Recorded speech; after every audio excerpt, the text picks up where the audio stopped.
ស្ដីទាំងអស់គ្នានេះប្លុកវីដេអូកាលថ្ងៃទី6 ខែ 5 ឆ្នាំ 2026 អញ្ចឹងវីដេអូនេះតាំងពីដើមខែ 5 មកខ្ញុំទៅលេងបងប្អូននៅប្រទីមានជ័យទាំងអស់គ្នានៅស្រុកបណេព្រះអញ្ចឹងនៅហាងកាហ្វេមួយនេះគឺថាមានម្ហូបកំងមានកាហ្វេគឺនៅមលុបអាស័យឈ្មោះគឺថានៅជប់បារីផ្លូវចូលក្នុងបន្តិចទាំងអស់គ្នាអញ្ចឹងខ្ញុំមកនេះគឺខ្ញុំមកផឹកកាហ្វេផងមកកំងម្ហូបផងអញ្ចឹងទាំងអស់គ្នាហើយមក review ឲ្យហាងគាត់ផងអញ្ចឹងខ្ញុំជាទូទៅខ្ញុំទៅហាងកាហ្វេណាខ្ញុំចូលចិត្តថតវីដេអូថតសន្លឹកអីចឹងទៅដើម្បីជួយជា review នៅស្រុកខ្មែរអីចឹងណាពួកអីទៅស្រុកក្រៅក៏ខ្ញុំ review ទៅក្នុងខ្មែរក៏ខ្ញុំ review ដែរទៅតាមនឹងមកថាបានទៅហើយគឺថាថតរូបមកអត់ឲ្យខាតទេ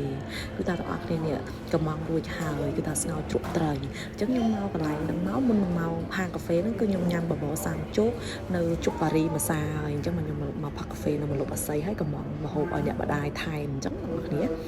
យាយទៅនៅហ្នឹងវាចិត្តកន្លែងបងភ្លើងនៅជប់បារីសួរគេទៅគេស្គាល់ដល់ផ្លូវចូលតាមក្រាសា